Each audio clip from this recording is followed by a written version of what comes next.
Janata Dal United के कार्यालय में प्रतिदिन 3 मंत्री आकर बैठते हैं और लोगों की शिकायत सुनते हैं। इससे पहले हमने आपको तस्वीरें दिखाई है कि किस तरीके से जो जनता दल यूनाइटेड कार्यालय के बाहर छात्र बैठे हैं और नियुक्ति की मांग कर रहे थे। यह सवाल विजय चौधरी जो कि शिक्षा मंत्री है उनसे कहा गया। उन्होंने कहा है कि जिसको आरक्षण दिया गया है अभी जो लोग उसमें नहीं हैं और अगर जो लोग बाहर बैठे हैं उन लोगों को धैर्य रखना चाहिए। आने वाले समय में हम लोग जो भी काम करेंगे एक प्रक्रिया से करेंगे। साथ ही साथ सुशील कुमार मोदी से सवाल किया गया। आखिरकार मुख्यमंत्री नीतीश कुमार के बेहद खास माने जाते हैं और उन्होंने इससे पहले बयान दिया था कि प्रधानमंत्री के लायक है नीतीश कुमार, लेकिन जब आज उनसे सवाल किया गया और उन्होंने चुप्पी साधे। लेकिन इस पर आज बिहार सरकार के मंत्री, शिक्षा मंत्री ने से जब सवाल किया गया तो उन्होंने कहा कि अगर उन्होंने चुप्पी साधी है तो इसमें हम कुछ नहीं कह सकते।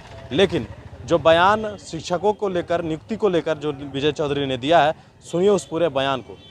आरक्षित है उस पर सरकार तुरंत पुरुषों को बहाल कर सकती है कि उसके लिए आवश्यक प्रक्रिया करनी होगी। तो अभी तो पूरा चरण भी कंप्लीट नहीं हुआ है। अभी तो अलग अलग स्टेज में ये नियुक्ति की प्रक्रिया चल रही है।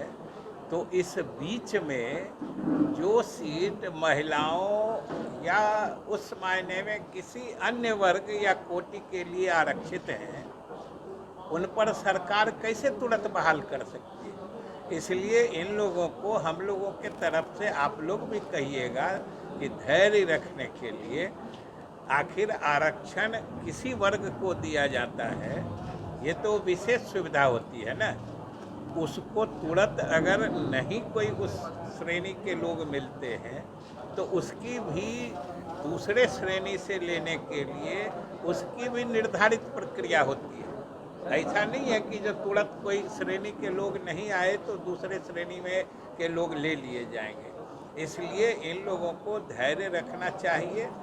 हम लोग सारे स्थिति की समीक्षा करके सही समय पर सही निर्णय लेंगे। सर, अभी किस किस तरीके की समस्या जो है वो आ रही है, आप लोग बैठे हैं निदान करने के लिए? इसमें हर विभाग की अलग अलग तरह की समस्याएं होती हैं। जैसे शिक्षा विभाग में है, नियोजन के संबंध में है कि कहीं कोई नियोजन पर सही समय में नहीं पहुंच सके हैं, किन्हीं की शिकायत जो बिहार स्कूल एग्जामिनेशन बोर्ड है, सर्टिफिकेट दिया गया है उसमें कहीं थोड़ी कोई त्रुटि हो गई है, जन्म तिथि में कहीं कोई त्रुटि हो गई है, फादर्स नेम में कहीं कोई त्रुटि हो गई है, नाम के स्पेलिंग में अनेक तरह की शिकायतें आती हैं और हम लोग उनकी संतुष्टि और फिर दूसरी बात कि जो भी प्रक्रियात्मक पहलू है उसके जिस तरीके से समाधान हो सकता है, अधिकारी से संपर्क करके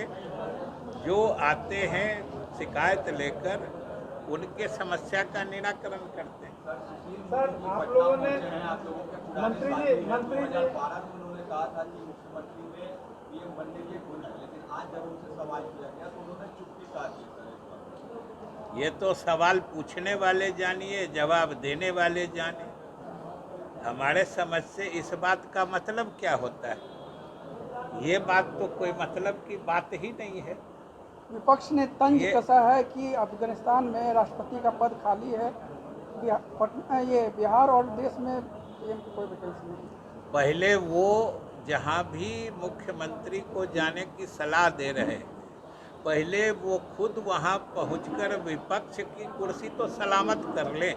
सर, आज जी अभ्यर्थी जो है भूख हड़ताल पर बैठे हैं। स्पोर्ट्स डे के दिन फिजिकल ट्रेनर जो अभी आपने पहला सवाल रिपीट किया। रोजगार को लेकर अब हम बिहार की जनता के प्रति जवाब दे।